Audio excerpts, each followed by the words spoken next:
Trisatya dan Dasar Dharma Pramuka itu. Trisatya itu janji, Dasar Dharma itu lebih kepada realisasi.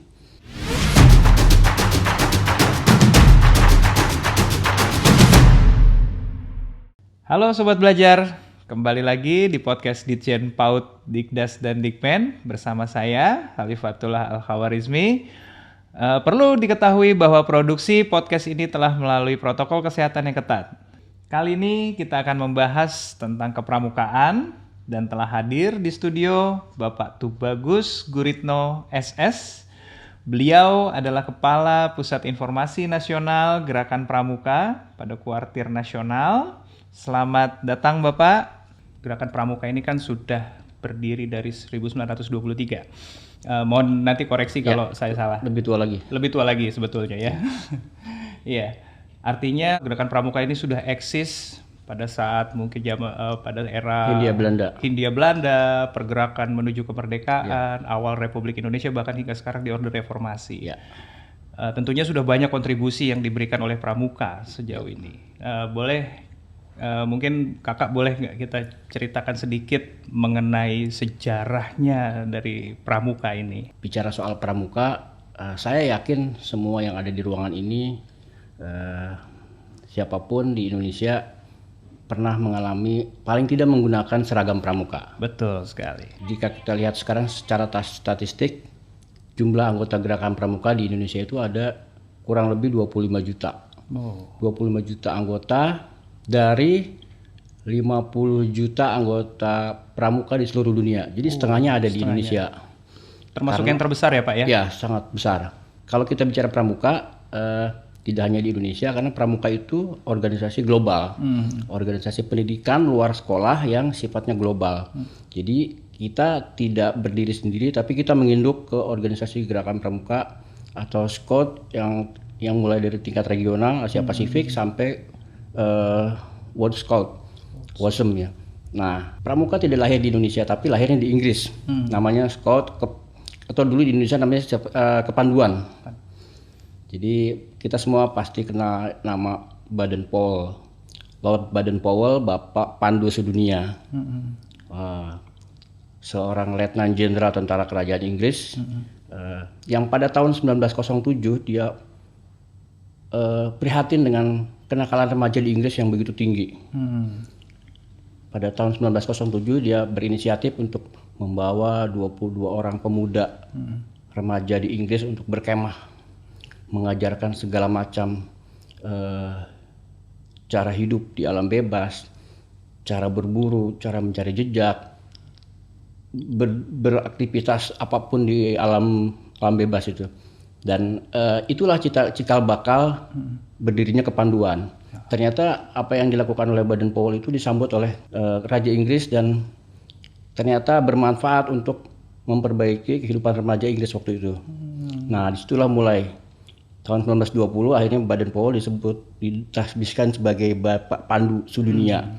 Dan juga sebelumnya diberi gelar Lord oleh Kerajaan Inggris. Nah, kita ke Indonesia. Di Indonesia sudah ada Kepanduan sejak 1912. Waktu itu yang mendirikan adalah para orang-orang Belanda di Indonesia yang membuat cabang. Jadi di Belanda sudah ada namanya Nederland Vadvinder Organisation. Jadi bahasa Belandanya pramuka atau pandu itu Vadvinder. Jadi buka cabang di negara jajahannya di Indonesia. 1912. Nah, anggotanya jadi orang-orang Belanda dan orang-orang pribumi. Tapi kemudian ada kecemburuan sosial. Akhirnya pada tahun 1916 Mangkunegara 7 membuat organisasi kepanduan yang khusus orang pribumi. Waktu itu khusus orang Jawa. Kemudian berkembang. Berbagai macam suku membuat agama, ras, golongan, organisasi kemasyarakatan kayak Muhammadiyah bikin, NU bikin. Pokoknya rame kepanduan itu. Sampai dengan negara Indonesia merdeka tahun 45 mencoba menggabungkan seluruh organisasi kepanduan itu menjadi satu wadah, yaitu Pandu Rakyat Indonesia. Tapi ketika agresi militer Belanda datang, kepanduan dilarang, akhirnya terpecah-pecah. Akhirnya semua ngumpet-ngumpet tuh. Sampai akhirnya tahun 61 Bung Karno dan Sultan Hamengkubuwono IX yang sudah dinobatkan sebagai Pandu Agung berinisiatif untuk menggabungkan semua organisasi kepanduan Indonesia dalam satu wadah dan dengan Kepres 238 tahun 61 dengan nama Gerakan Pramuka sampai sekarang. Jadi Hari Pramuka dihitung dari tahun 61. Tahun ini genap usianya 60. Tapi bukan usia Gerakan Pramuka, tapi Hari Pramuka ke-60. Kalau usianya dihitung kalau di Indonesia dari tahun 1912. Begitu sejarah singkatnya ya. Pak ya. Luar biasa ini organisasinya. Artinya sudah berjalan lama ya Pak ya. Ya. Kemudian gini Pak, tadi kalau kita lihat kiprahnya di Indonesia ya Pak ya. Kalau mungkin secara internasional Pak, prestasi apa sih? Pastinya banyak prestasi yang sudah dicapai oleh Gerakan Pramuka Indonesia. Apa yang paling menonjol menurut Bapak? Ada prestasi apa nih yang paling menonjol? Yang paling menonjol yang pasti kuantitas ya. Kita paling banyak anggotanya. Kemudian berkali-kali di setiap pertemuan atau kompetisi kepanduan dunia, Indonesia pulang dengan prestasi yang tidak sedikit itu. Di Jambore, di pertemuan Pramuka Penegak Pandega Internasional, dan sekarang saja ketua Gerakan Pramuka atau kepanduan Asia Pasifik dari Indonesia. Kak Ahmad Rusdi. Kak Ahmad Rusdi sekarang juga wakil ketua Kuarnas dan baru saja pensiun dari Duta Besar Thailand. Nah, sekarang ini kebetulan sedang berlangsung konferensi Pramuka sedunia sampai besok. Dan Indonesia diharapkan menjadi contoh untuk pramuka seluruh dunia. Bagaimana ketika menghadapi pandemi, pramuka Indonesia berkiprah. Jadi mereka banyak bertanya, banyak mengambil contoh, dan banyak hal yang diminta dari pramuka seluruh dunia. Ada 170 negara di dunia sampai hari ini sedang berkonferensi. Itu meminta pendapat Indonesia bagaimana anak-anak sekolah, anak pramuka, bagaimana menghadapi pandemi, bagaimana melakukan edukasi dan sosialisasi. Itu yang paling penting. Paling penting ya, luar biasa. Artinya memang secara internasional juga gerakan kepramukaan kita cukup disegani ya Pak ya? Betul. Intinya seperti itu. Ini juga mungkin menjadi suatu kebanggaan bagi Sobat Belajar ya, sebagai anggota pramuka juga. Ternyata gerakan pramuka Indonesia juga cukup baik kiprahnya di dunia internasional. Nah, tadi Bapak bicara mengenai pandemi ya Pak ya? Ya. Nah, saat ini kan pandemi di mana banyak sekali pembatasan ya kita juga di sekolah itu melakukan belajar dari rumah ya Pak ya. Ya. Kegiatan apa nih Pak Pramuka yang dilakukan pada saat pandemi ini? Kegiatan-kegiatannya apa aja? Sesuai dengan falsafah dan janji kita waktu masuk menjadi anggota Gerakan Pramuka, kita punya dua semacam perjanjian dengan organisasi ini, dengan seluruh jiwa raga kita yang namanya Trisatya dan Dasar Dharma Pramuka itu.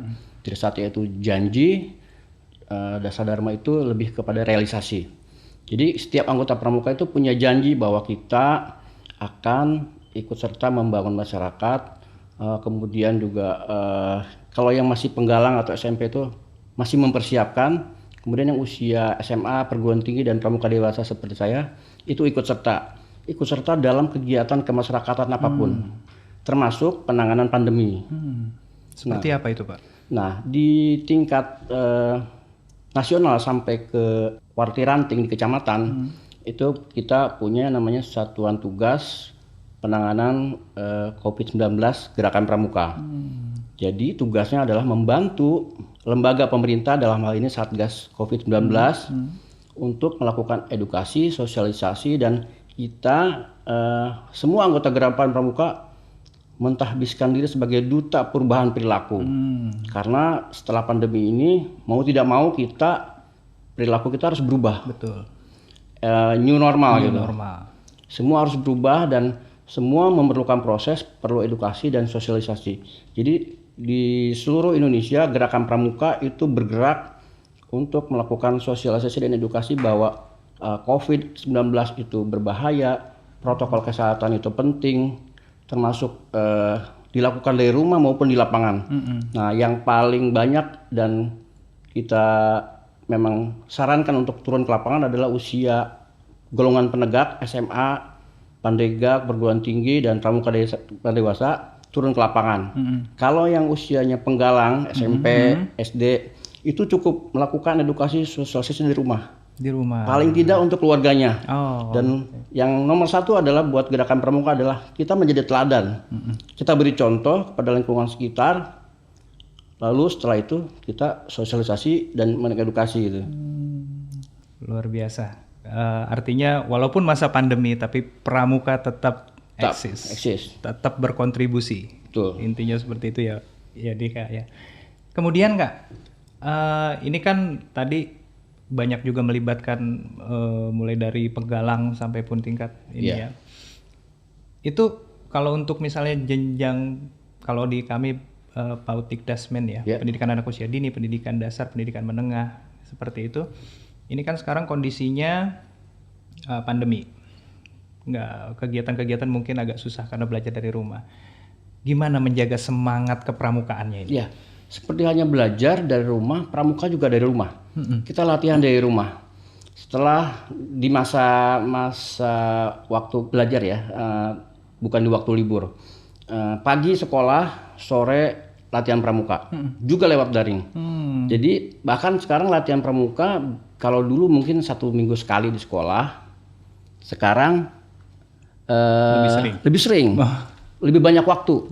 Karena latihan-latihan pramuka itu tidak hanya bisa diikuti di gugus depannya, di pangkalan di sekolahnya, tapi juga lebih bisa ikut ke kecamatan lain, kota lain, ke provinsi lain, karena semua sifatnya daring. Dan banyak latihan pramuka yang sifatnya terbuka. Siapapun boleh ikut, asal masih ada kuota untuk Zoom-nya gitu. Atau bahkan kalau tidak bisa ikut Zoom, kalau pakai Zoom misalnya lewat YouTube.